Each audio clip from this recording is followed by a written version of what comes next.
Well, apparently, I thought I had my Halloween thing loaded. Oh no. Welcome back, Crime Spies.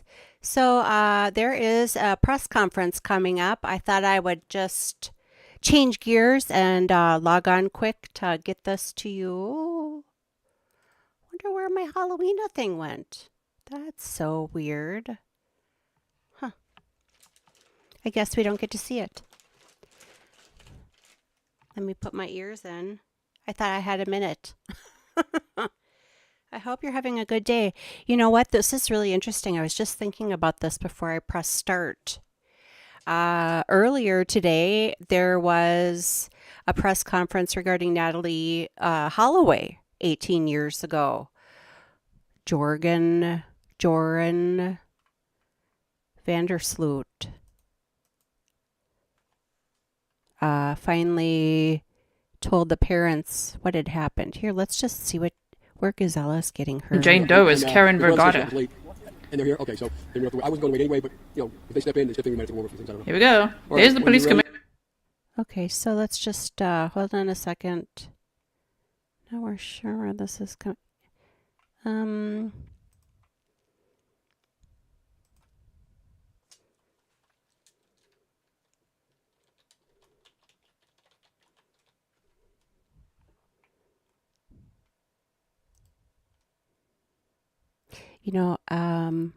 I was going to say, I don't have my watch history on.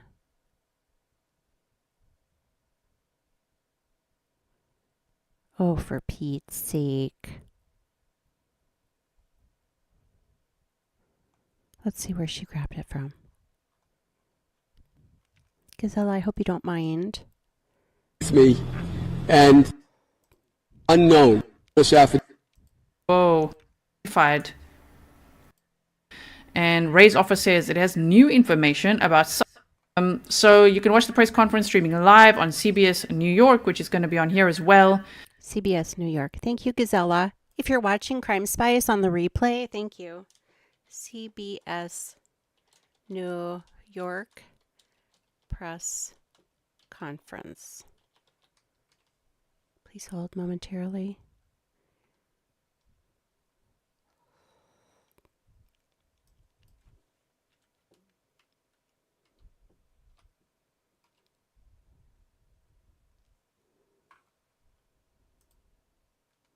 When there's breaking news, it's on CBS News New York. What's happening?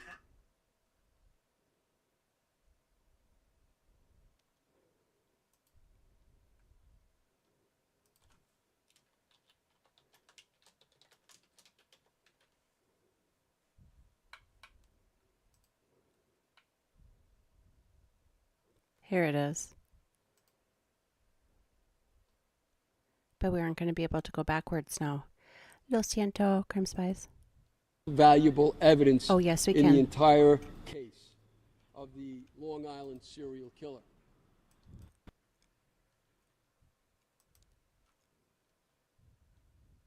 Commissioner Harrison has seen fit to open his mind and to do what I'm suggesting has been done, contrary to all those who have come before him. And he's approaching this case in the right way. He's the right man for the job, and he's done his job well. As to the witnesses, as to the evidence, in no particular order of importance, because so much of it is important, I have stood as a beacon as a civilian beacon to the people who are involved in this case to come and talk where they didn't want to approach the police out of fear, out of apprehension, out of in some cases, a natural distaste for the police department because of the work these people were in. So they would then come to me and speak to me, and I would interview them, and we would then cooperate, them and the police department. And so with that in mind, the first two witnesses I'm going to talk about are, both of them are not Suffolk County residents. I should point out that we obtained from these two affidavits Their names will go unmentioned. Their names are blotted out of the affidavits, but the affidavits will be available to you right after the press conference. As to the first one I'll talk about, this is a witness who has every reason to have no bias, no interest in the case whatsoever. She was not a sex worker, is not a sex worker, and instead, back in the 90s, in the 1990s, she was what is known then and now as a swinger. She would have a sex partner, and they would go to certain sex clubs in New York City where they would switch partners with other people of like kind. One of the most important places that they would go was called La Trapeze on West 27th Street in New York, right near Rex Heuermann's office. And this was a notorious place for swapping, for switching partners. Sometimes several hundred people at a time would be involved in this place in its heyday. Its heyday was in the late 90s, right at the time that Karen Vergata is involved in this case. In this situation, this particular woman was dating a police officer from New York City who was in narcotics, a detective, and they would go to these switchy clubs, these swapping clubs. At a certain time, at or about Valentine's Day of 1996, I believe, the couple went to La Trapeze, and I think it was on the wall at La Trapeze where an advertisement was placed to go to a house in Massapequa Park for partying, for switching, for swapping. Was placed to go.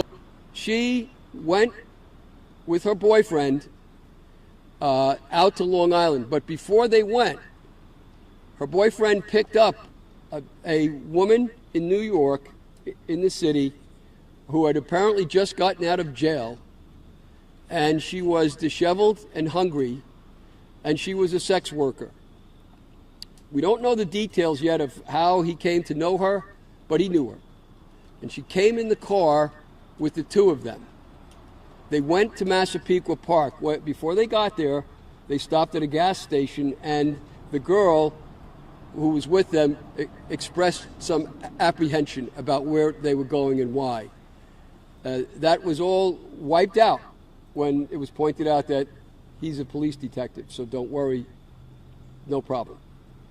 They ended up going to Rex Heuermann's house, and the girl in the house was the wife of Rex Heuermann, and Rex Heuermann and the other girl. The other girl who we believe to be Karen Vergata. This girl disappears downstairs at the house. Rex Heuermann disappears. And according to our witness and other witnesses I've talked to, when men are swingers with their partner, very often they switch sexually. They go back and forth between male and female. And so Heuermann leaves the main floor and disappears either into another bedroom or downstairs. It's not clear. And the witness talks to Rex's wife. She doesn't want to have sex like she had expected to occur because our client believes because our client is an African-American woman. And Heuermann didn't like that. Ellerup, rather, didn't like that. So there was no sex between them, as was originally planned. Instead, the sex is between Heuermann and the other man. At some point, the witness goes looking for her partner and is kind of upset that he doesn't emerge. He emerges, and finally, they leave, and kind of in a hurry. But when they leave, as they're leaving, the witness points out that she could see in the window, looking out, the girl that had come with them. And she says to her her driver, her partner, what are we doing? Are we taking her? And the partner says, don't worry, they're just playing a game. She stays there, no problem. With that, the girl runs out of the house naked and is running in front of the garage. And now the witness says, hey, shouldn't we be taking her? Something's wrong here. And the driver tells her, nah, they're just playing a game, leave it. And they leave. She never hears about the incident again. She distinctly remembers Heuermann. She also had intercourse with Heuermann that same day. And she kind of buries it, forgets about it. Until on TV, she sees the picture of Karen Vergata. And she recognizes her and said, that's her. And she recognizes Rex Heuermann. And so she comes forward, and I meet her. I interview her at great length. I also had the police department. We arranged for detectives to interview her. And I found her story. I interviewed her for 3 times for a total of 9 hours. And I found her story to be credible. She also mentioned that Rex would go out in the backyard and start a fire at 1, 2 o'clock in the morning in a big barrel that was outside in the back. And she was worried about that, too, that it would attract police. Anyway, she seemed credible.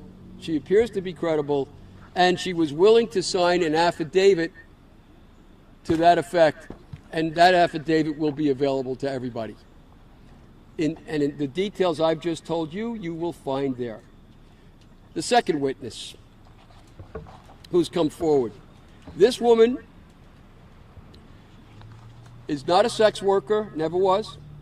She's not a switcher or swapper.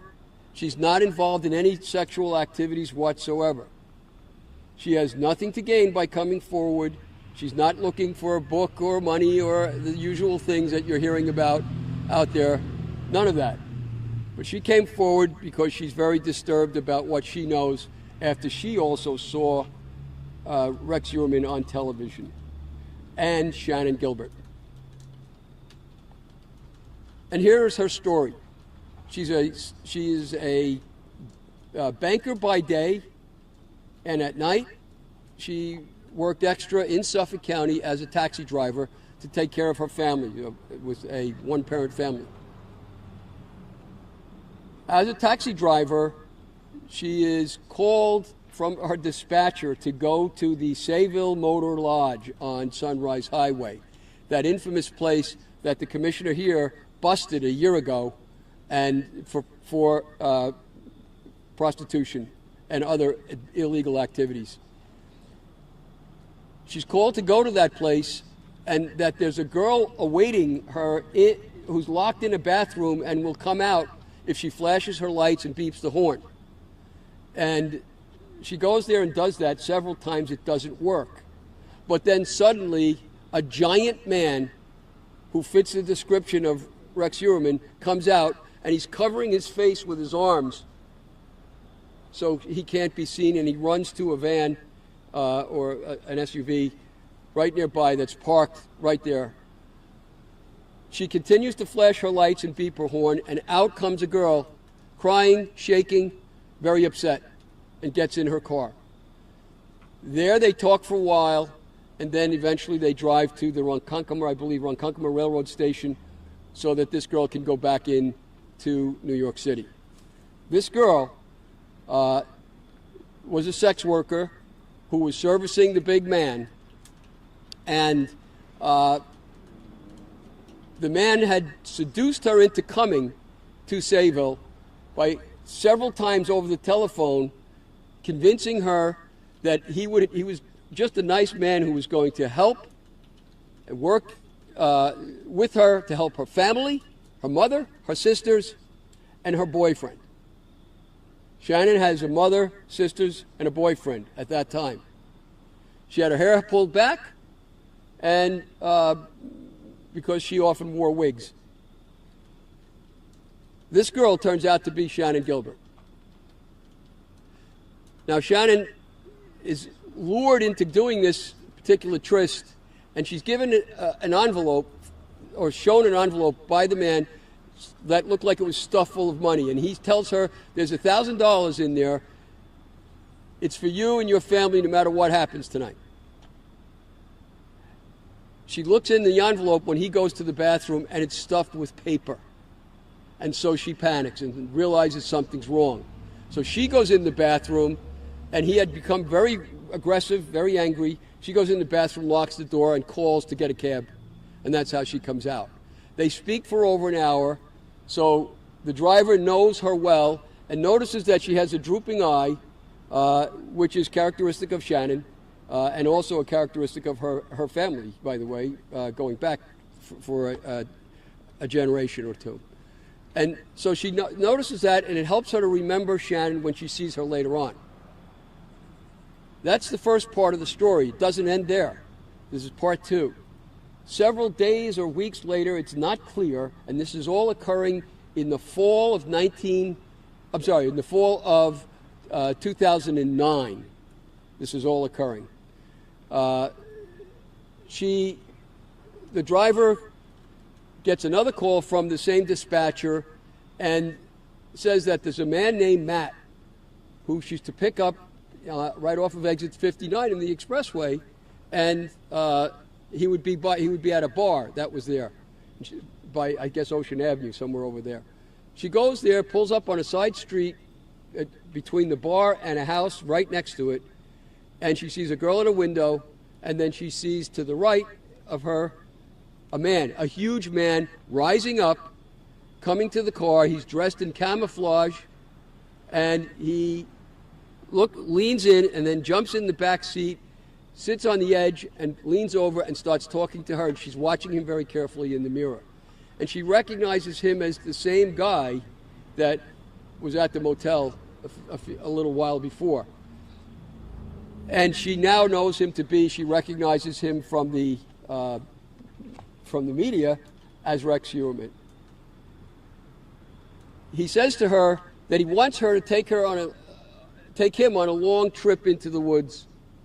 In other words, he changed the destination she had been told, which caused her immediately to become suspicious. And he was very upset, very angry, and he began to dispute with her when she said, I'm not going on a long trip anywhere.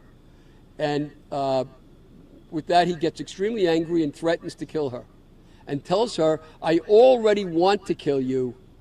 Just give me a reason. And he had a gun, a handgun. She says, I'm not going anywhere at this point, and she turns off the car, and she says, you can have the keys, you can have my money, whatever you want, just let me go. I'll let you have whatever you want. With that, her dispatcher is on the radio, and he says out loud, we see you, we hear you, we can tell who you are, and the man panics, gets out of the car. She's then able to drive away. She encounters a police car coming the other way. She believes that the police officer was called by a 911 caller on that issue. Could have been the girl who was in the house right next door from where she was. But comes the police, driving slowly with his lights off. She tells him the story, and the man had on a lanyard with a placard of some kind, as if he were a police officer. And she asked him, are you a cop? And he said, yes. She said, from where? He said, Brooklyn. With those facts in mind, she tells the police officer who's driving, there's one of yours back there, and it looks like he's had a bad day, so you better go see what's what. Words to that effect. She later on hears from her dispatcher that this man, went into the woods and fired off his pistol twice. And she recognizes him very clearly to be Rex Heuermann when she sees him. So she's given us this affidavit as well. There's a pattern that's developing here of Rex Heuermann being somebody who tracks down people and haunts them. And Shannon Gilbert would therefore be no exception. Now, the third witness has not given a statement yet. The third witness contacted me from Oklahoma City, Oklahoma. And that witness clearly recalls being picked up. She was a street walker. She gets picked up by Rex Heuermann.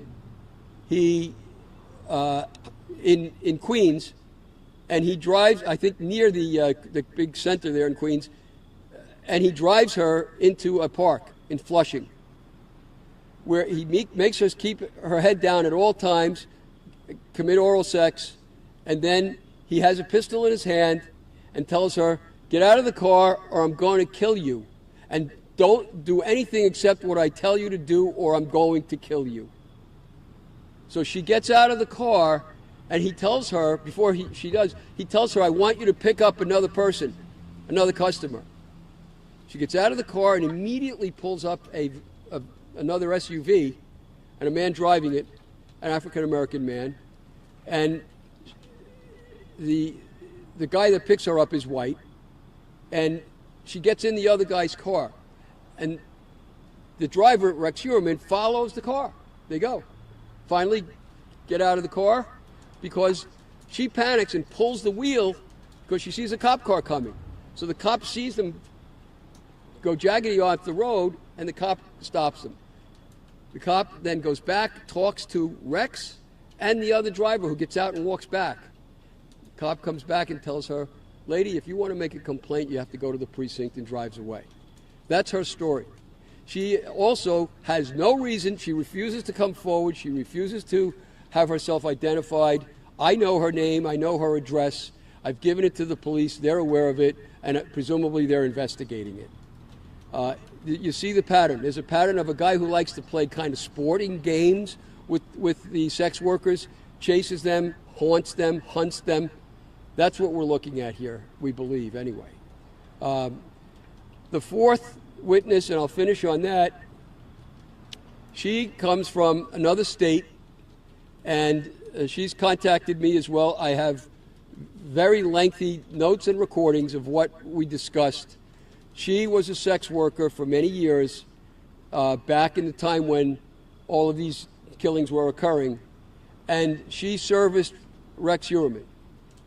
She said that she would service Rex Heuermann over 20 times, and that he was a serial user of sex workers. He would sometimes have them come 2 at a time to his house, and his wife was home upstairs, and in one instance got very angry at one of the sex workers because the wife believed that the worker had stolen an iron for ironing clothes, and had it in the car with the driver. So the driver had to get out. Everybody had to search the car. There was no iron. But the wife knew about it and knew about, obviously, what was going on in order for that to happen. So she says that in her experience with Heuermann, he was never impolite. He was always nice. He was always funny. He treated her well, and there was no violence. But he certainly had contact with Rex constantly for a period of several years. That's as much as I'm able to tell you. There's plenty of other new evidence, which I think it will take too long at this press conference to discuss. There's plenty of new other evidence that's similar in kind and consistent with the kinds of things that I've just described to you. So with that thought, I'm hoping that the police department will continue along with the task force, that they will continue to look into these things, investigate them thoroughly, make the synapses that haven't been made so far, connect them up and connect the dots, as it were, and I think we're getting to where we want to go. Lastly, I am still working on this case. Today I took Joseph Brewer's deposition, John for Shannon Gilbert. I just finished it and came here. I'm still actively pursuing this case on my own, as well as cooperating with the police department and the task force. But for people out there who have information and are afraid to come forward to the police, they can talk to me. They can reveal whatever they want. I will reveal it to no one. I reveal these things with their permission, the things that I told you about. But anybody else that still has information, I'm available. My door is open. My phones are open. I can help you. Thank you. The information first known victim of the serial killer. Does this lead you to make Rex Heuermann the prime suspect in her murder in 1996? You know, I don't want to make Rex Heuermann the prime suspect. I will say this, and I'll share this over and over again. The creation of the task force got us into a good place of being able to identify Rex for 3 of the sex workers that were discovered, and we're looking very good for the 4th one. But we also added 2 more investigators to the task force to take. I don't understand, when I first came into this position, I sat down with John Ray, myself and the members of the task force, to have that conversation about information that he may have, and let's make sure we're putting a dragnet out there regarding any information that's coming to us. That's why I'm going to continue my partnership with John. And if people have a reluctancy to come forward to law enforcement and they want to go to John Ray, then it's important that we take this information and then we follow forward with furthering the investigation. So it's still an ongoing investigation, so I'll leave it at that. Well, once again, is this: we have the information, we're working it, and we'll see where it leads us down the road. And you're saying to us earlier that you're going to leave no stone unturned, and the fact that there possibly were affidavits that you can use to possibly find future victims. Absolutely, and that's a very good question, and that's why I stand here today with John Ray. You know, if people don't want to use our Crime Stoppers hotline, and they feel a lot more comfortable going to John Ray or anybody else, you know, I want to make sure that people understand that we have a job here as law enforcement, as the Suffolk County Police Department, to make sure we investigate every single complaint or interest in this case.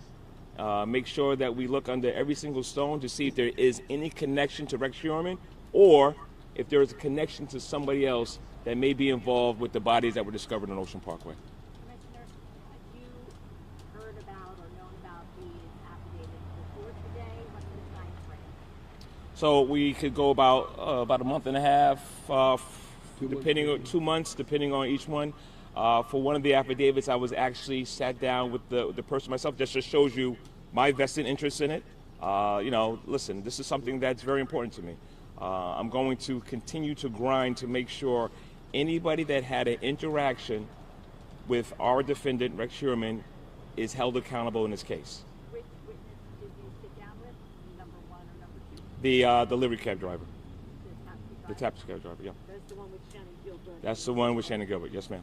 Thank you. Yeah. Anybody else? What year was that? 2007 or 9? 2009. The taxi driver is 2009, the fall of 2009, and she is not absolutely certain of the time frame, but that's where it approximates. And that's where, Mary, that's where we're going to make sure we're doing our job and trying to nail down time frames, look at radio runs and other things that could help us kind of pinpoint if there is any credibility to these complaints that came forward.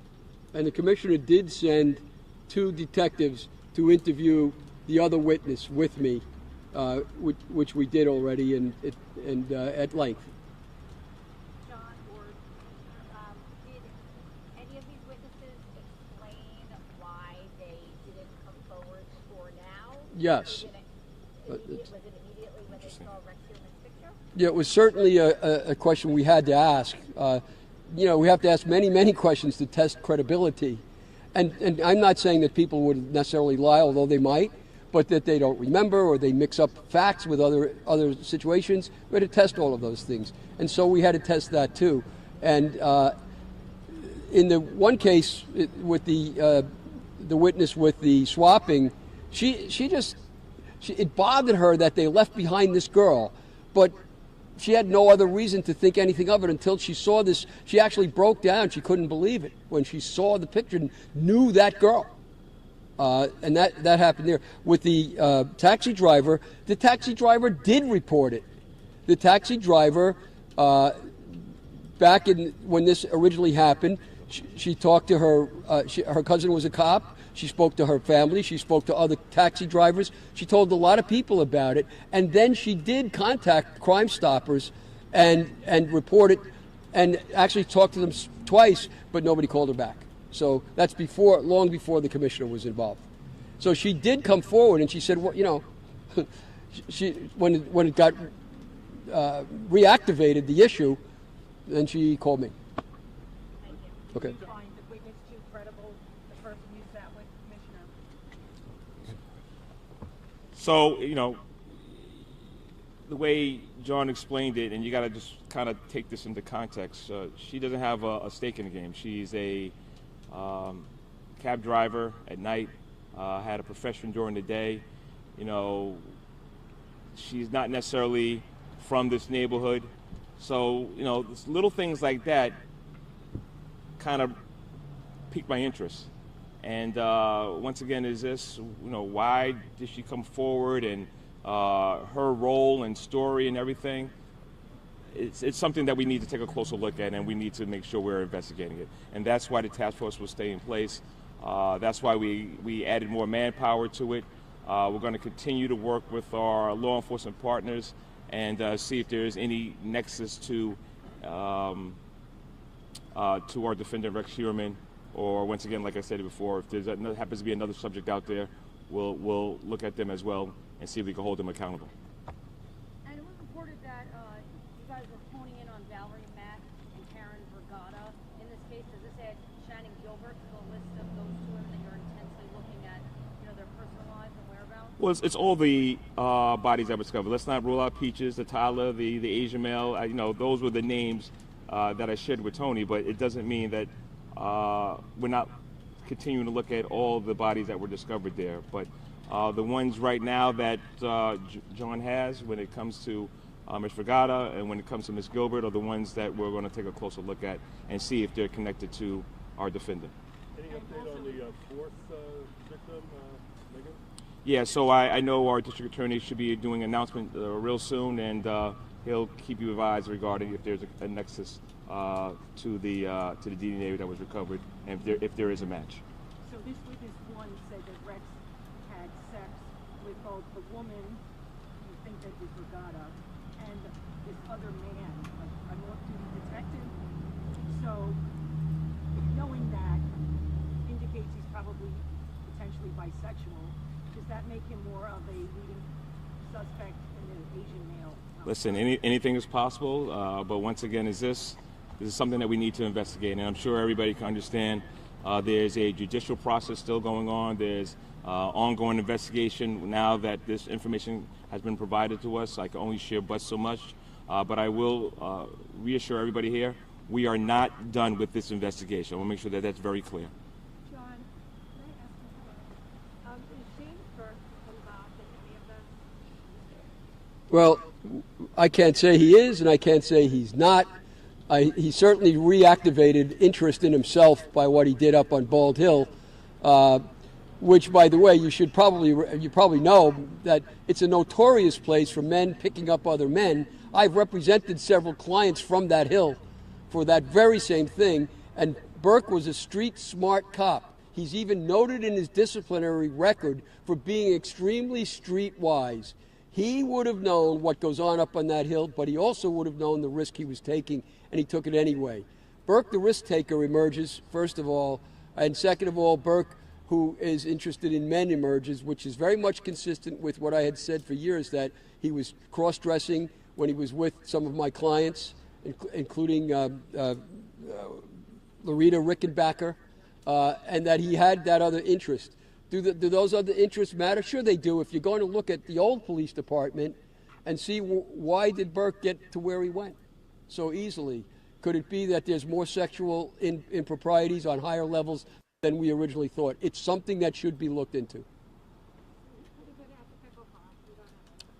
We don't know. Okay, thank you, everybody. Thank you. Clarification on the second witness, the cab driver. Are you saying that he contacted police initially when Shannon Gilbert went missing, when her picture emerged in the media, when she first went missing? No. Did she only contact you after seeing Rex Heuermann and Shannon Gilbert's face on TV? Yes, she contacted me after she saw Rex Heuermann on TV and Shannon Gilbert.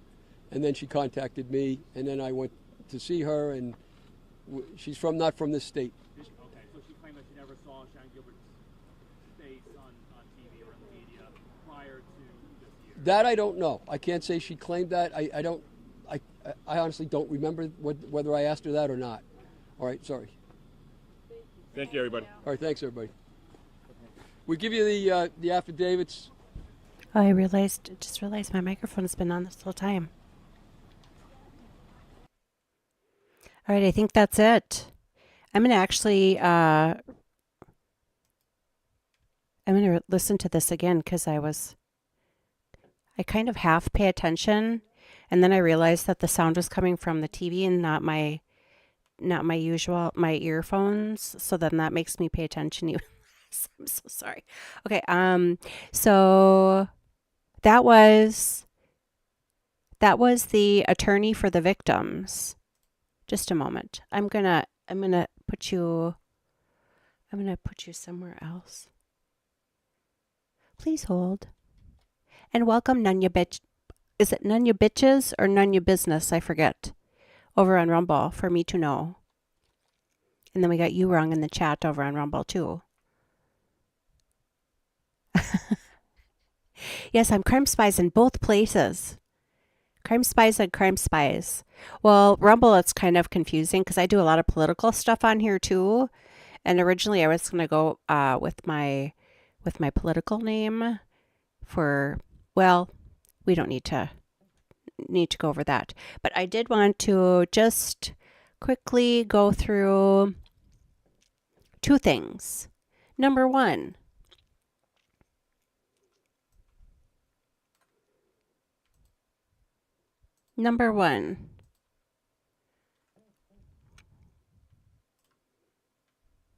okay, so this is my Crime Spies page.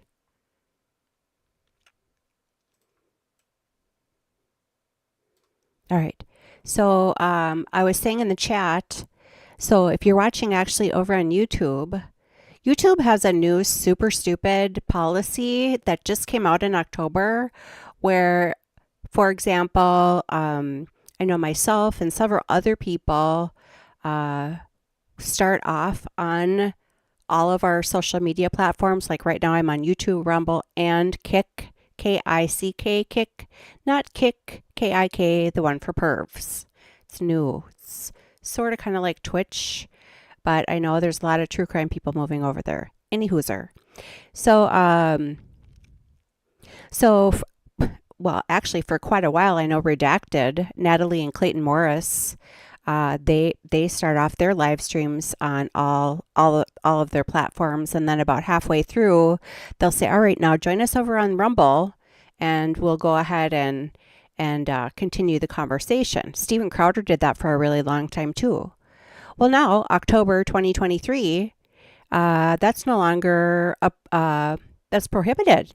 And as far as I know, I think when I read it, it said you can't even like verbally instruct people, like go to blah blah blah blah. So I have a bunch of I have a bunch of memes that I made. For those of you on Rumble, you probably remember the mass YouTube extermination in 2020. So we kind of went back to, memes, etc. I think that's what's going to have to happen. So anyway, back to Rex Heuermann. So this guy here, John Ray, he is the attorney for the families of the Gilgo Beach, Long Island serial killer victims. And he has a couple witnesses now that have come forward to tie both the deaths of Shannon Gilbert and Karen Vergata to him. I'm going to have to listen to it again. I'll probably run it through CapCut and see if I can't get some kind of transcript and then just pull out like the bits and do a short video. But I saw this was coming up and I wanted to quick get it on since I missed the Natalie Holloway press conference this morning. So let me just, for starters, there has been, for those of you who are not familiar with the Gilgo Beach, Long Island serial killer, this has been going on for years. Shannon Gilbert, the 911 phone call of hers is from May 1st, 2010. This is, and I can't remember now how many people, I'm going to tell you actually a few things, how many people were found on that beach. And initially, it's my understanding, even though Shannon Gilbert, for that, okay, so the other victims were found because they were looking for Shannon Gilbert. And when they found, in their search for Shannon Gilbert, they found all of these people in relatively close proximity on Gilgo Beach. So it's been a cold case forever. And I think it was in July, just a few months ago, Rex Heuermann was arrested for this. So humongous development on these cold cases. And they did find Shannon Gilbert. The details, I always get mixed up, but she's got that long phone call. And I just said last week, well, here's another thing I'm going to tell you to watch. There's a guy, Raul, who was just on Creators Through Crush on the Shaming of Jay last week. And he's got a Twitter handle at LISK. And he is an amazing human being, number one. But I encourage you, I'll put his Twitter handle. He has, tried to find connections. In his interview with Jay last week, he was talking about all of these missing persons, because Rex also had two different timeshares out in Vegas. So they're trying to see if there's anything out there, any missing people who are not identified, or missing people that, well, let's say remains that were found that are not identified, or people that went missing in and around the area where he had his timeshares. Also, too, we covered this, I think, in the video. I'm going to show you where to find it. Nikki Brass interview. Nikki Brass was someone who had scheduled a date with Rex. She was smart enough to make sure to meet him out in a public place. They went out to like this fish house, and she declined his offer to go back. And she said all along that she had thought that she had had dinner with Rex. So if you go on my Crime Spies page, unfortunately, Rumble, YouTube has taken how many years? Decades in the making, but Rumble is getting there. But there is no quick way there's no way for us as creators to put things into a playlist. So I have to get better at posting the links that I talk about at the end of these videos in the description box below. So just click on, for me, it's on page 3, and I don't know if it's because I have the font really big because I'm old in my eyes, but it is down here. And then, so this is the 48 hours that just happened. Rap and burlap, which didn't make any sense. This just came out like 2 months ago. I'm called, and September. found another set of remains. Not even. I did this live stream a month ago. So it must have come out like the week before that. I'm pretty sure that I have the Nikki Brass one on here too, like roughly the same page. Let me just quickly look. Dum dum dum.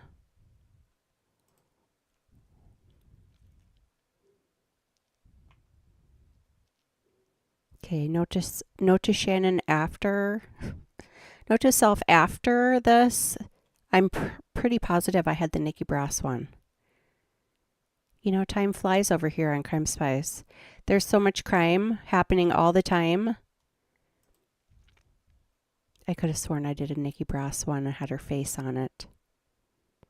Okay, well, so there's that. Then the next thing I wanted to show you was on Twitter.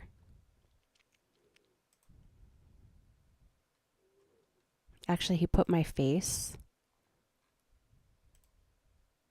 Look at who's down here. Old Crime Spies. There's Joe Giacalone.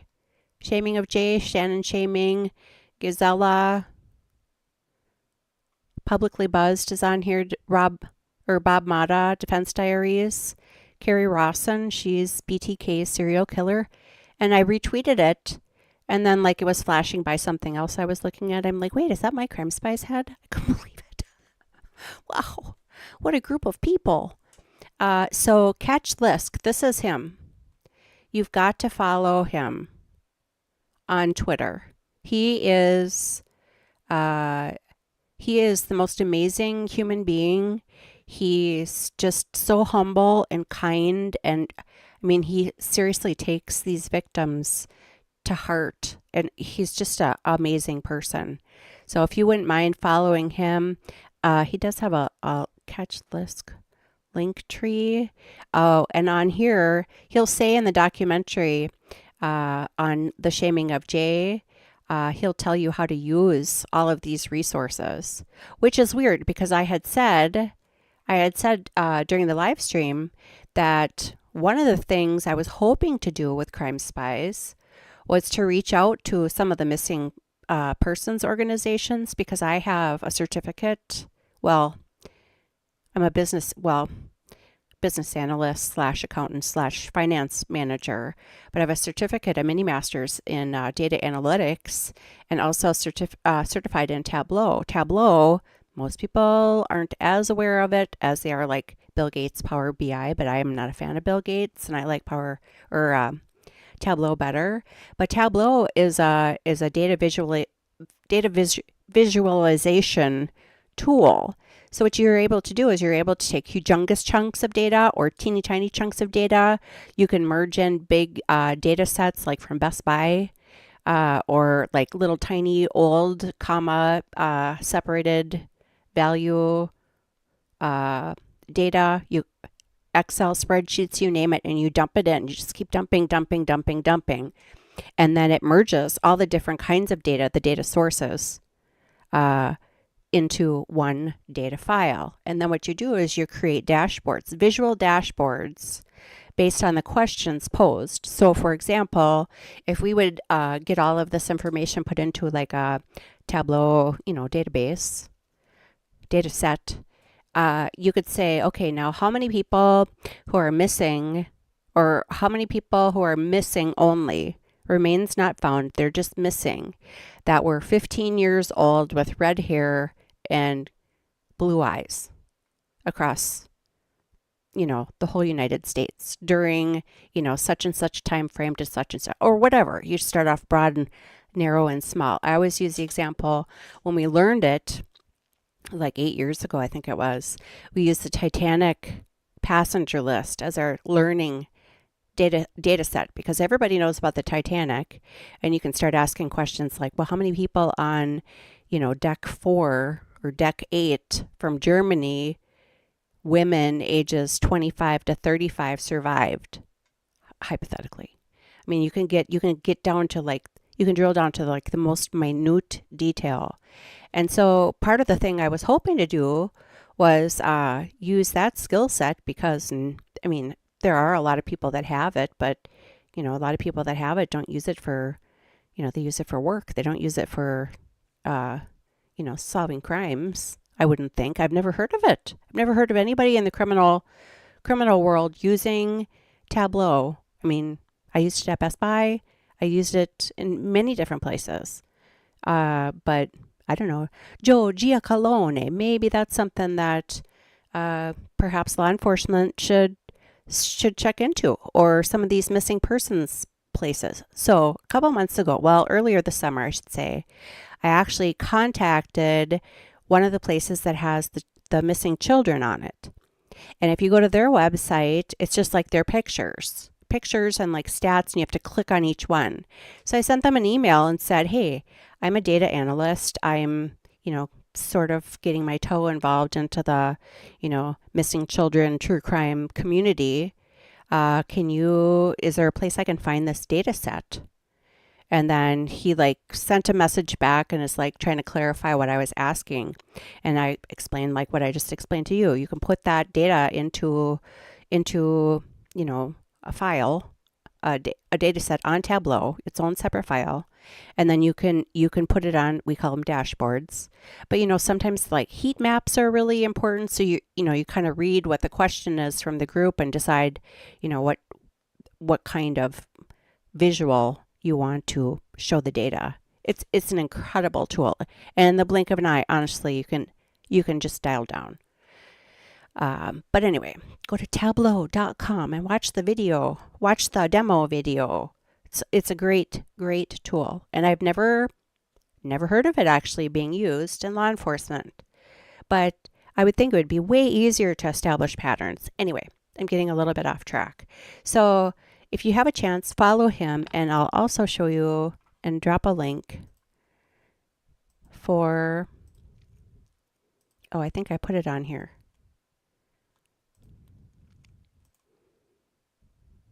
Oops. Here. Share. I can't see that far away. There it is.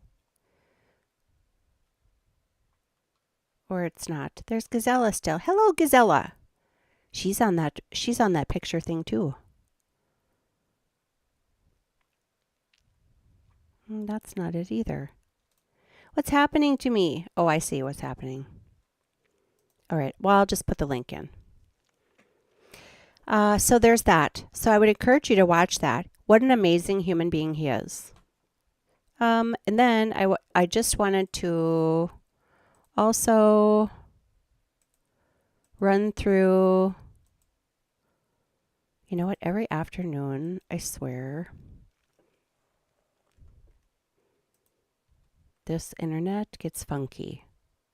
Not funky in a good way, funky in a bad way.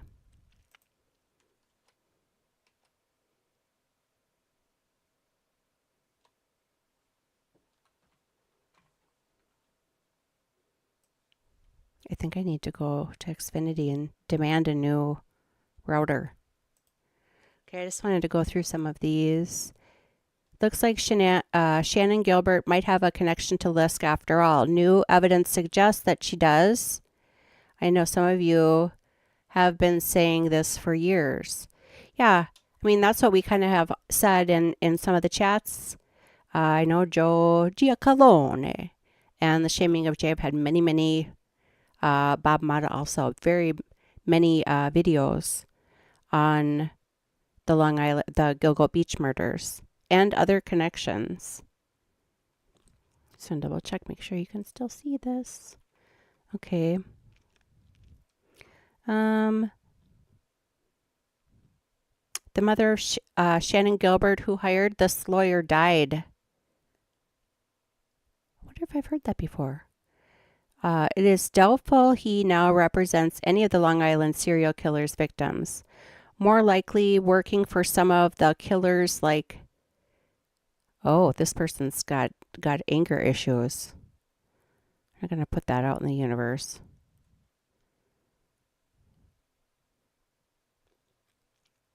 Okay. New evidence has connected Rex Heuermann with 2 more victims. Also stated the evidence has revealed more about Heuermann and his wife, Asa. Okay, so I think what I'll do for now is cut this off and then run that video through that press conference through CapCut and see if CapCut, if you're listening, you kind of suck. And it's not in a good way either.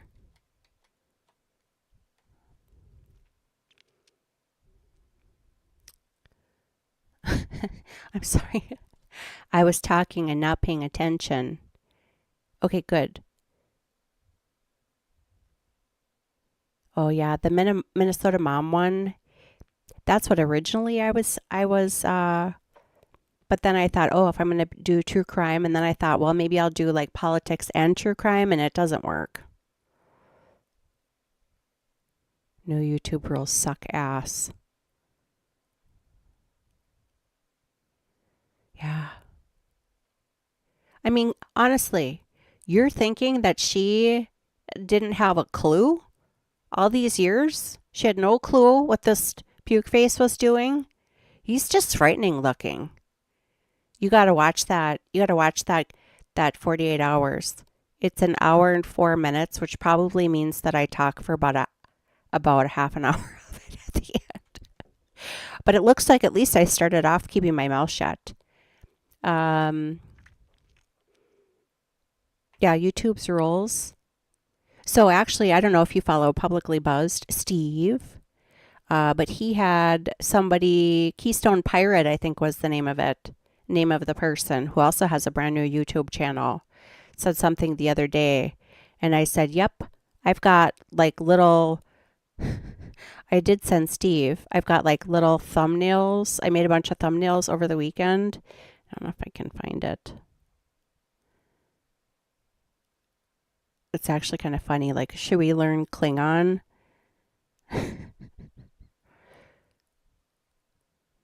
Oh, my contacts are blurry too. I can't find it. Yeah, so it looks just like these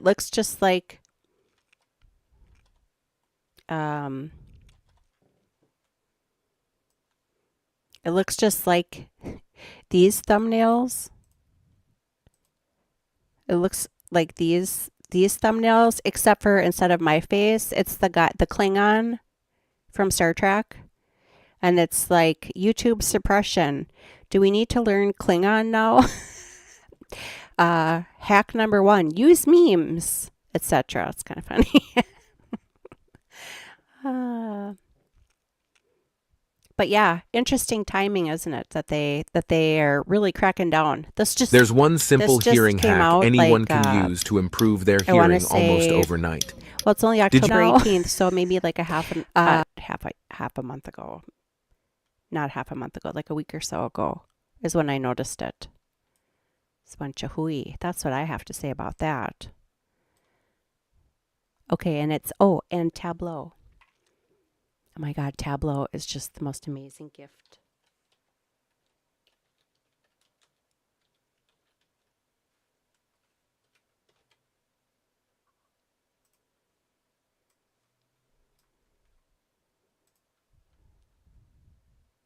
Here, I'm just going to play this for you. Tableau empowers everyone to see and understand their data. Now, keep in mind, this is used, I use this all the time. It's business intelligence for your entire organization. Oodles Explore and analyze data in seconds. So imagine putting this Just drag and drop to discover trends and outliers. Or use natural language to go from question to answer in an instant. Connect to the data you care about, whether it's a spreadsheet, database, or big data. Access data warehouses or cloud data.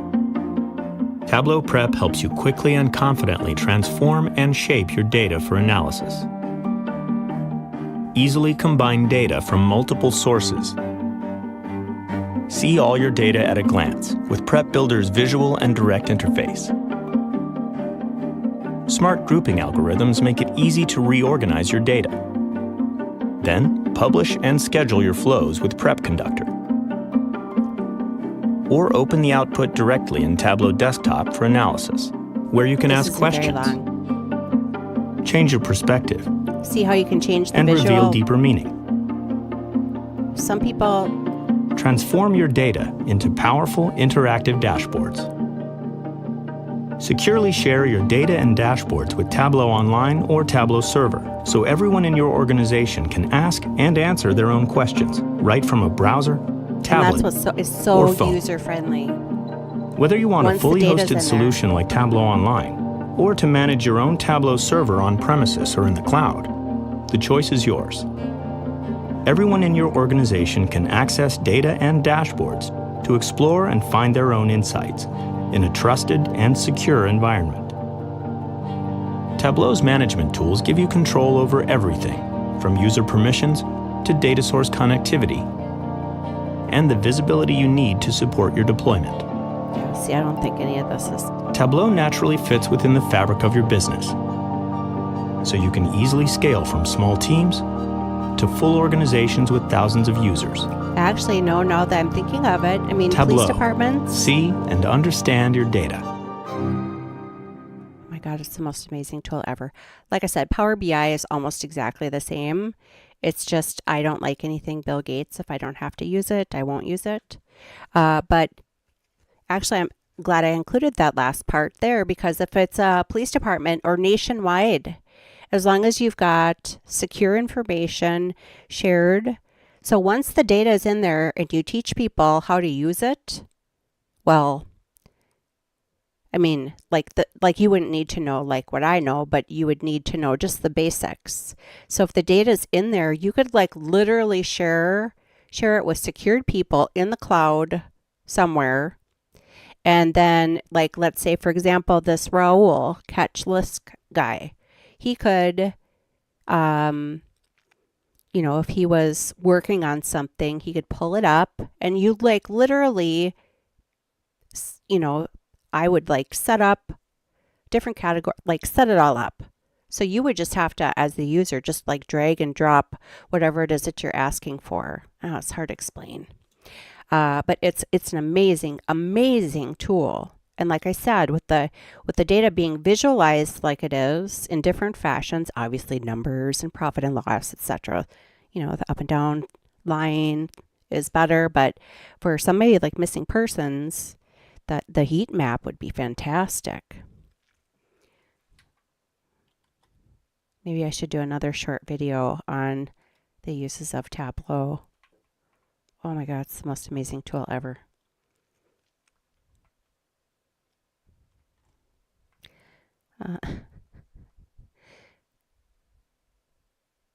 Any of them on YouTube here? Yeah,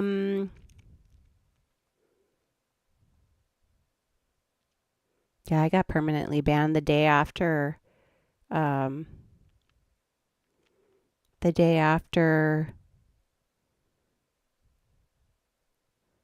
what's his face died? Oh, Rush Limbaugh. Also, I was going to say, not a lot of true crime people have moved over to Rumble. They're moving over to Kick. A lot of them say, I hate Rumble. And because Rumble, frankly, the Rumble app I never use. I always use the desktop, or if I'm using like my iPad, I use just the browser window because their app sucks. But, you know, it's better than not having anywhere to put the stuff.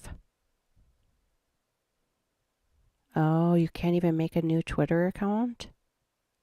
So yeah, my political Twitter account got shit canned the day after Rush Limbaugh died. I don't know, I had put something like, I responded to someone and said, there can be no one to replace Rush Limbaugh. And then all of a sudden it said, you have been deleted, or you have been permanently banned for that. And then when Elon Musk took over, I'm like, can I please get my account? I mean, I had a couple thousand followers on there. Stupid. Yeah. Well, yeah. And that's another stupid ass thing on YouTube, which I'm still streaming on there, but you got to speak in code. Okay, well, most people know what the codes are, but it's still super gay. So it's interesting how some places, like if I was Inside Edition, for example, I could say a whole bunch of things. But if you're a content creator, you can't. Stupid. Oh, publicly buzzed. That's Steve. Here, he's on this thing too. He's up here, publicly buzzed. I retweeted this. If you follow, okay, so, and again, this gets confusing, but I had to use my personal freaking profile for Crime Spies on Twitter, but it's at Shanwa Pao. Here's my Twitter.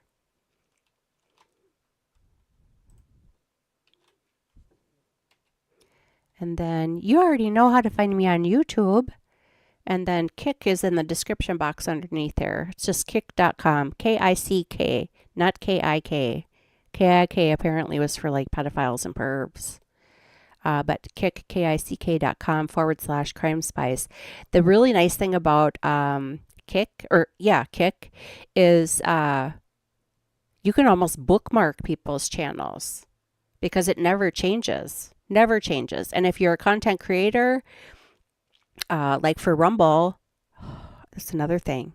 You know, when I go ahead and like plan this, you know, it takes some doing. You got to make your thumbnail. You got to come up with what you're going to put in the title. You got to put all your friggin', you know, attributions in the description box because you don't want to get friggin' zipped. And then you get it all set up. You schedule it. And then you got to go back to Rumble. You got to do it all over again just on Rumble. And then you got to go back and like plug the code in, the RTMP link and key. And every other one, you just like toggle the switch on once you scheduled it. Super stupid.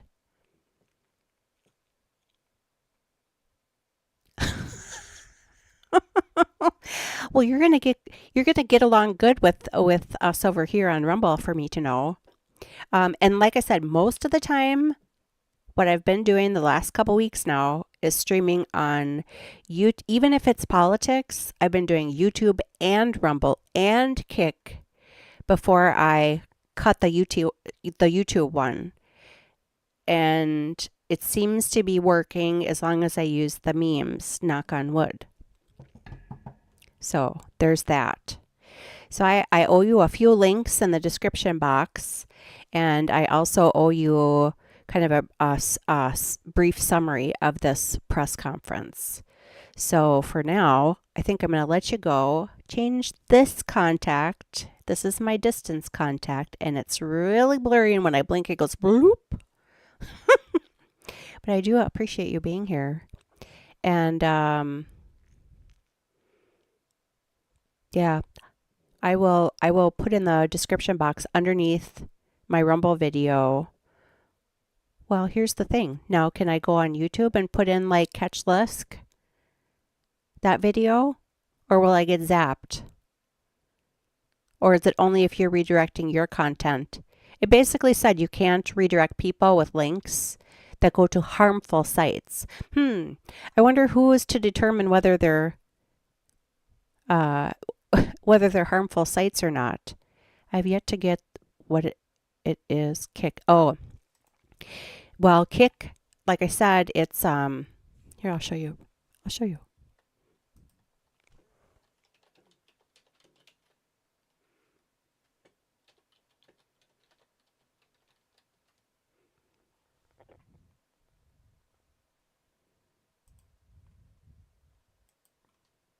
Okay, I got it on mute. So on Kick, here's a couple things. For starters, on Kick, so far, they've left me alone. Like, I can put stuff that I normally would only be able to put on Rumble. I've been able to put it on Kick, and so far, so good. I like to do audiobooks. Right now, we're doing Kash Patel's Government Gangsters, but I've done the most recent book that I had was The Great Reset by Glenn Beck. No, not The Great Reset. Dark Future. The Great Reset is also on my Rumble channel. I've got The Gift of Failure by Dan Bongino, but I'm going to have to probably put that back on because I did that as a subscribers only, trying to incentivize people to subscribe over here on Rumble, and it didn't really work. I did the Becky Hill book, the new Becky Hill book that she wrote about the Murdaugh trial. How she's not in prison, I will never know. And then, we've got a shit ton. I've got, under my mirror, I was going to hang these up. I've got The Real Anthony Fauci was the very first book I did. It is 28 hours long, but we did listen to it in 1.2 speed. I think it was 22 hours. I've also got Mark Levin's American Marxism. I've got Miranda Devine's Laptop from Hell. The next book, next weekend, I'll finish up. We've got half of Kash Patel's Government Gangsters on Kick. I did do part 1 in Rumble and Kick just because the Rumble crowd is so used to having their audiobooks on Rumble. There, so I'm trying to scoot people over there. I know it's kind of confusing. Check for how is it? Check out your videos here. Enjoyed this. Oh, good. Thank you so much. How is it spelled again? Kick? It's kick.com. So here's Here's kick.com. I'll put this. It should be in the description underneath that one. But like I said, I used to do audiobooks here, and then I was trying to incentivize people, to subscribe. So I'm like, okay, the audiobooks are super popular, but they are expensive. So I thought, oh, maybe I can get some subscribers. Well, it didn't work. So I'm like, all right, incentive number 2. Let's get Crime Spies to 75 over on Kick. I'm at 14, so it's working. I think it's working. So anyway. All right. Well, have a beautiful day, and please pray for the victims here, Shannon Gilbert and Karen. How do you pronounce it? Vergata. I'm sorry. But hopefully their families. Shannon's mom is has died now, so. But hopefully, the families are going to see some peace and answers to their prayers as to why these women were. Yay! Thank you so much for me to know /Nunya. I forgot to see if it was Nunya. Which one? I always want to say it's business, but then I'm thinking it's Nunya bitches. I don't know. But yeah, so it's going good. And I also wanted to show you if you can still see. I'm not logged in. But if I was logged in, the chat is very animated. And you know how like on YouTube, you have to type at and then their name. If you're on the desktop, you can start typing and Nunya, and it'll like pro forma, and you click on the person's name and then start typing. But like if I'm on my iPad outside or wherever, I always have to remember how to spell their name. And when I reply to someone, I kind of want to put their name in, but I can't always be sitting up here all the time. Well, guess what? On Kick, if you see something that you want to respond to, you just simply click like on the right-hand side is like a backwards arrow. You click on that, and then their comment that you're responding to shows up as a shadow above the text box. And it's got super cool like animated emojis. It is awesome. The chat, everybody that's been using the chat on other people's channels they're just like, this chat is leaps and bounds over the other. So I think it's just going to be a matter of people just going over there. But Rumble is so hit or miss when it comes to true crime. Mostly miss. The political stuff that I do on Rumble always does great. Fantastic. But, it is more of a, they don't want to admit it, but it is more of a political, freedom of speech site. Whereas Kick, so far, is a free platform. It's not like, I think Discord, don't you have to be a subscriber to like watch people's stuff on there? So it's a nice safe place to park our things that, YuckTube wants to suppress. Business. Okay, good.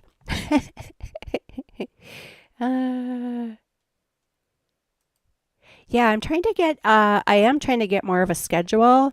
Last weekend and then earlier I'm not going to lie. Monday, I got caught up on The Voice. So for those of you who probably already know this, there are 4 things I love: my children, politics, true crime, and music. Now, The Voice, I love it. And I'm not a big country music person, but I sure loved that Blake Shelton. And then Gwen got on there, and I've been a huge fan of her. She's about my age. Huge fan of hers for years. Then her and Blake got married. So, there's been some great coaches over the years. There's been some super sucky ass ones. I'm speaking to you, Miley Cyrus. There's a reason you were only on for 1 season. You sucked. Actually, Niall Horan, he was in One Direction, which I'm way too old to even care about One Direction. But he was on last season and this. Hi, Dreadnought. See, for me to know, Dreadnought, you will love that person too. See, all of the worlds are combining. The YouTube world is meeting the Rumble world, is meeting the Kick world. This is beautiful. Crime Spies, all connecting. Now we just got to figure out where we all go together.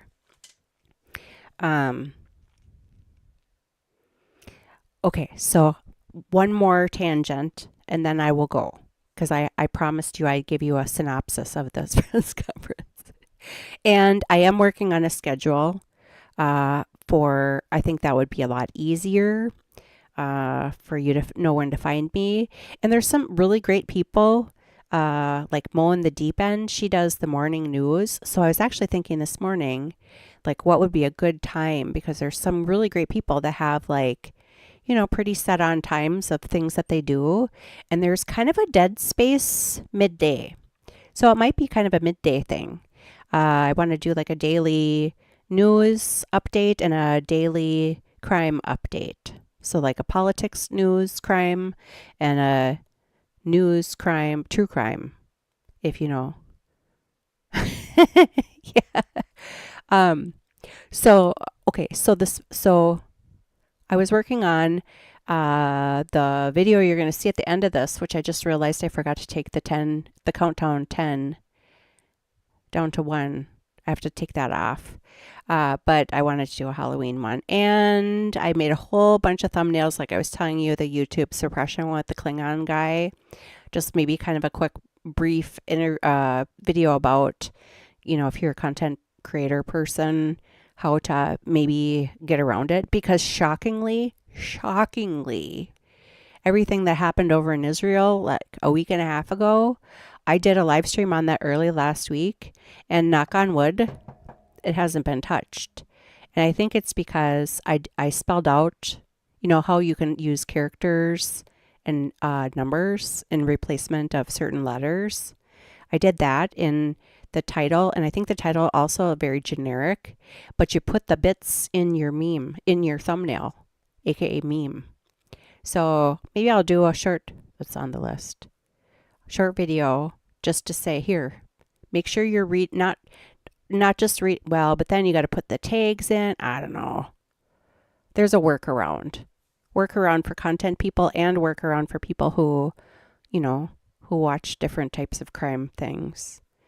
But I think if I could get in a better pattern, I know for a fact, having the audiobooks on the weekends, like around 10 o'clock my time, I'm in the central time zone, seems to work really good. Because then the people on the West Coast, it's like 8 a.m. their time. I mean, you can always watch it on a rewatch too. But anyway, so The Voice. So I did take Monday and basically sat and got all caught up on The Voice because last night was the very first episode of The Battles. So if you don't know what The Voice has been, I think this is season 24. I think it's been like 10 years or so because usually they do like a couple seasons a year. And Adam Levine was on there forever. And then he went off. I can't even remember who the original judges were. I think they were like Christina Aguilera. It's been a long ass time. And so last season was Blake's last season. And actually season 22, there was a guy on there, Devix, who never, that was when Camila Cabello was a judge. She actually turned out to be fairly decent, but in the very beginning she was so obnoxious I couldn't even hardly watch it. But anyway, so the people come on stage, and the whole point of the show is for people to put them on as a contestant based on their voices, not based on what they look like. And every single episode, especially in the blinds, which is the first 7 episodes this season were the blinds. That's what I was getting caught up on. I cry every single time because somebody will say, oh, I've always been teased about my voice. And, they feel secure because, it doesn't matter what you look like. It just matters what you sound like. And I just love it. Well, this season, Reba McEntire took over Blake's spot. And so it's her. It's Niall Horan from One Direction. He's an Irish man. And I think he's only like 30. He's not very old. He actually was on X Factor over in Ireland, I think it was, when he was like 16.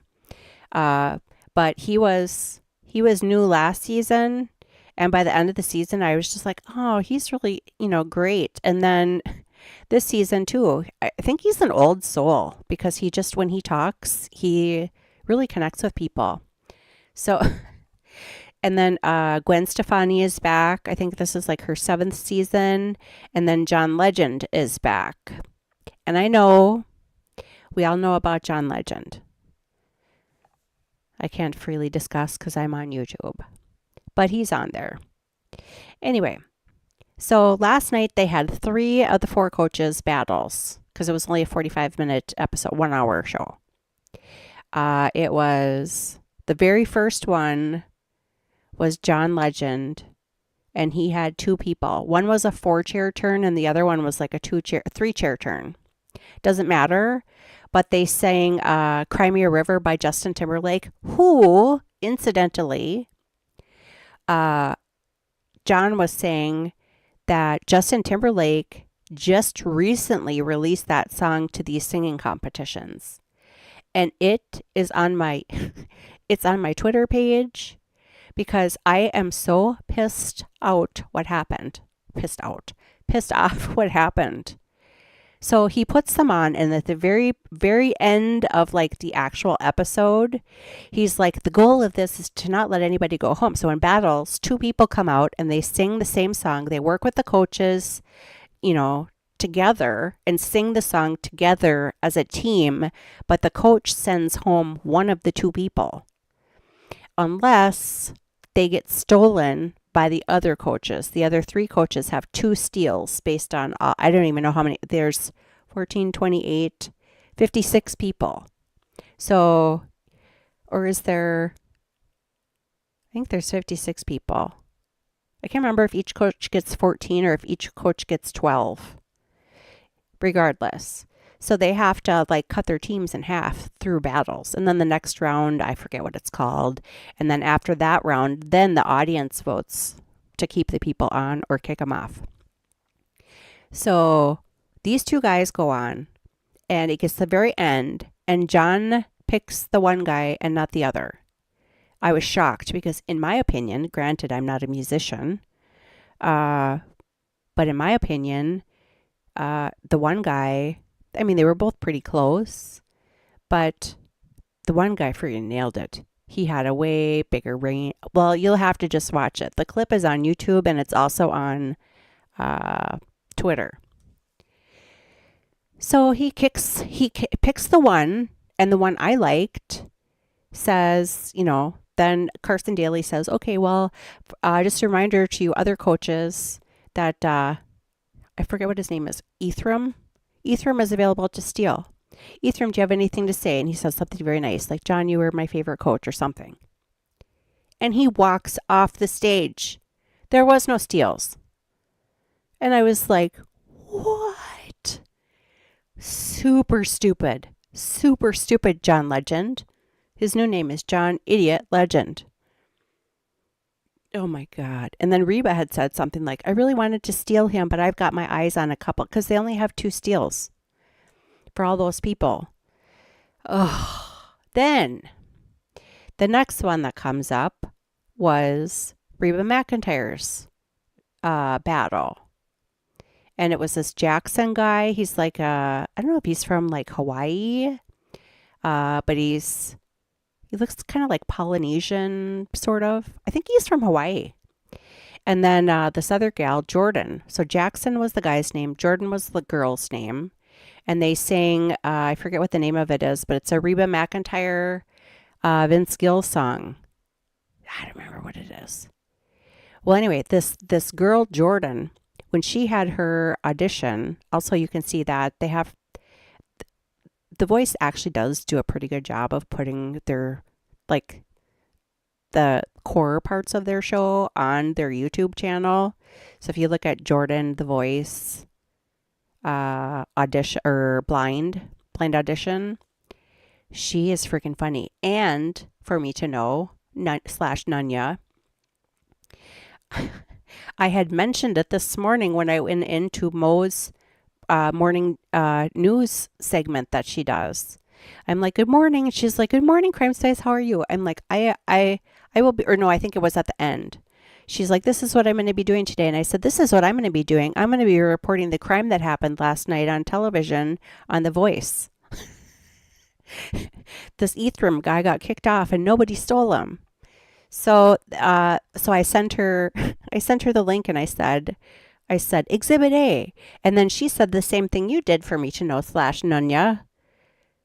She said, oh, so my redheaded fancy Reba McEntire's on, I think is what she said. Wait, Reba, my redheaded fancy is my name queen is on The Voice? And I said, yes. So then the next one that comes, so then I said yes, and then I sent her the link of this Jordan and this Jackson.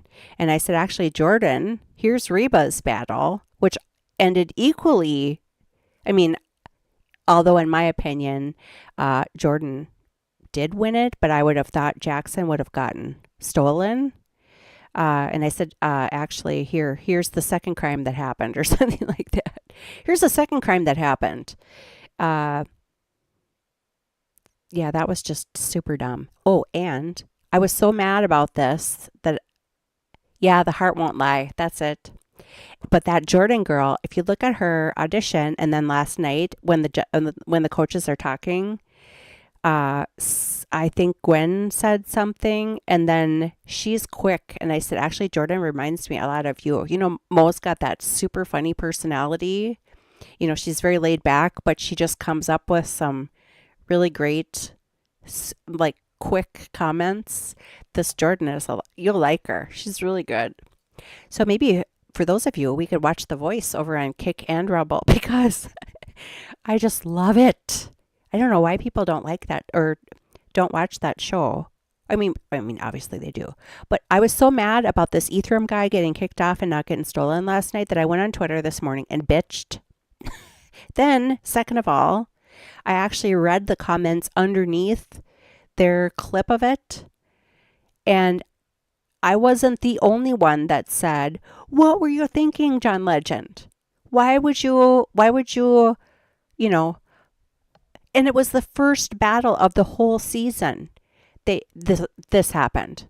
It's just, so hopefully in some of the seasons in the past, they've had like a wild card where they're able to bring back an artist that got let go earlier. So a lot of people are like, what did they say? Bring Ethereum back was a hashtag.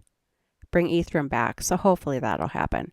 And the last one that they did was it was Niles. Oh my God, that was another one. This guy Lennon, his voice is I've never heard a voice like that. It's kind of high pitched, but it's super cool. So Niall, and then this younger guy, Tanner, and Niles, Lennon and Tanner. And they were both really good, but Tanner ended up losing, but he got stolen. They sang something, was a Billy Joel lady song. I forget. You know, it gets the end of the day and my brain goes, kapew. We only watched the failure on American Idol.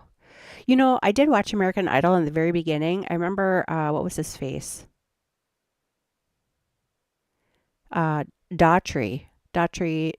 I watched like way in the beginning when Daughtry won. I don't think I watched when Kelly Clarkson won.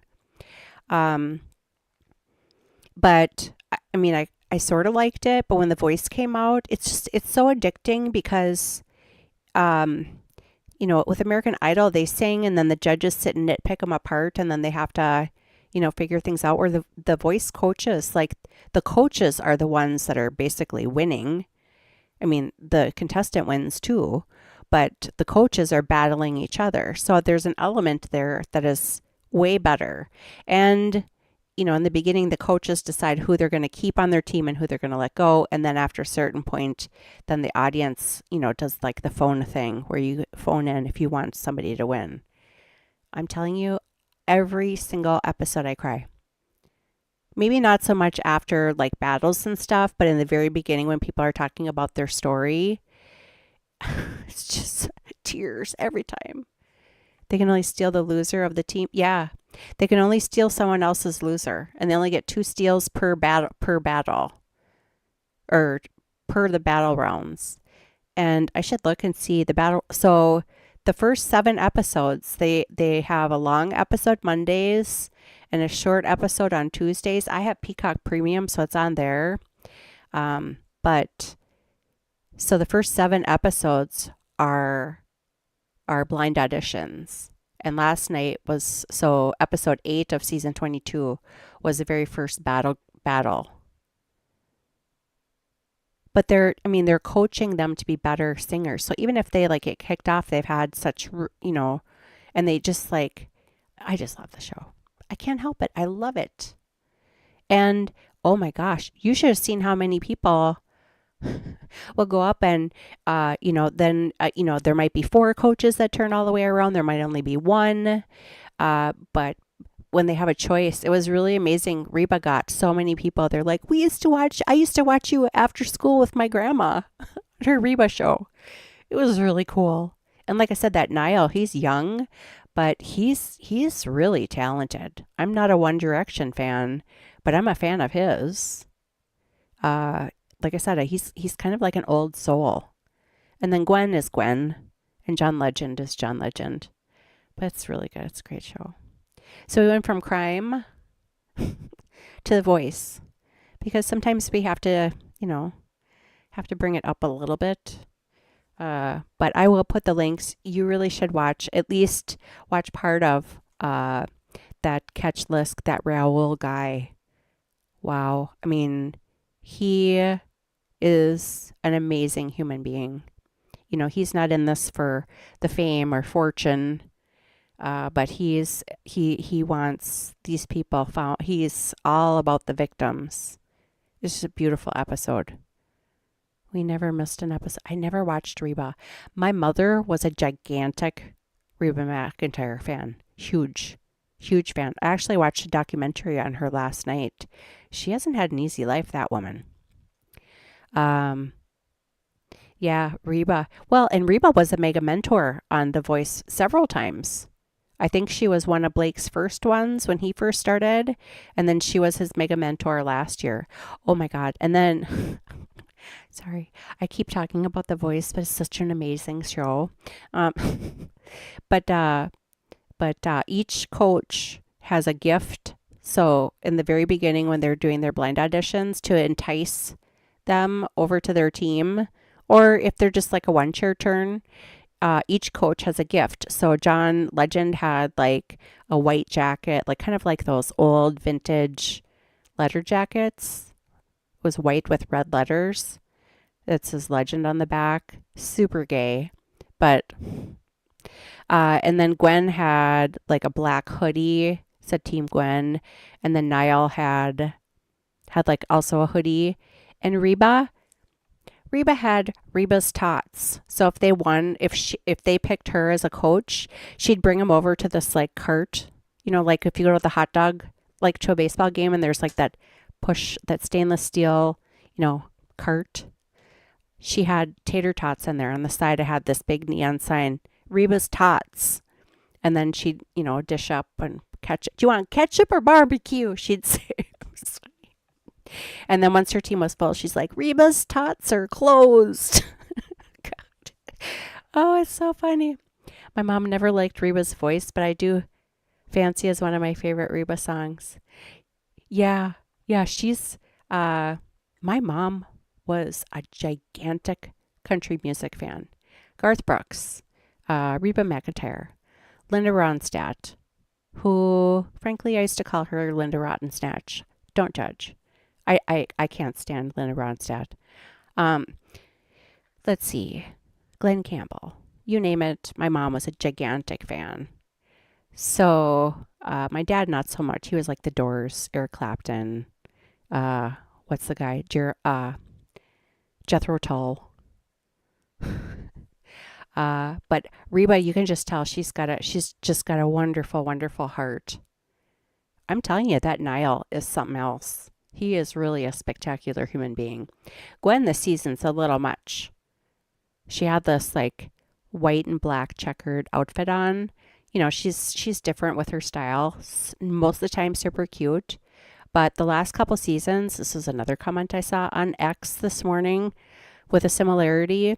The last couple seasons, like 7 or 8 episodes is the blind auditions, and they never change their clothes. I don't know if they film it all in one big super ass long day, but it's really dumb.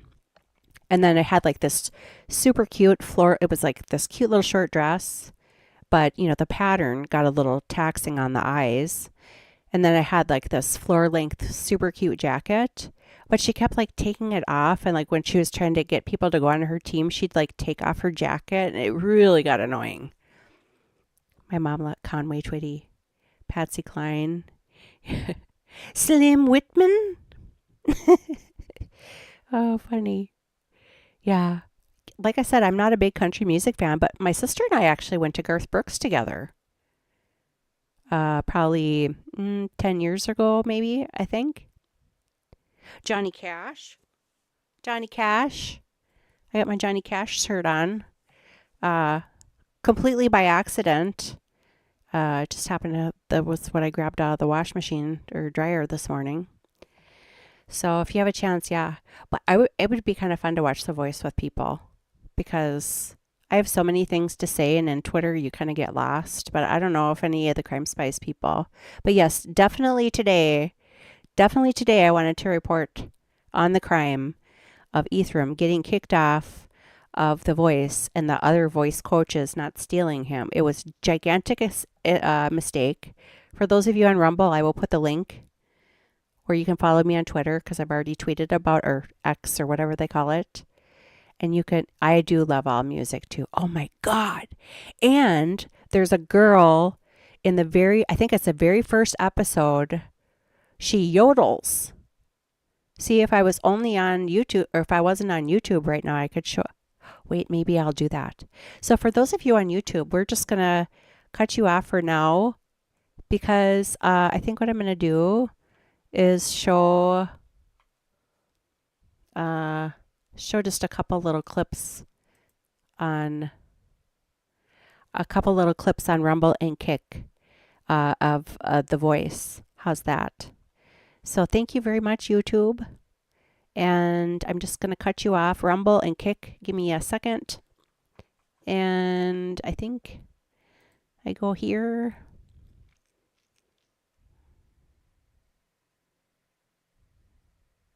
And then I'm going to, where is it? I'm going to toggle you off. Goodbye, YouTube. Thank you.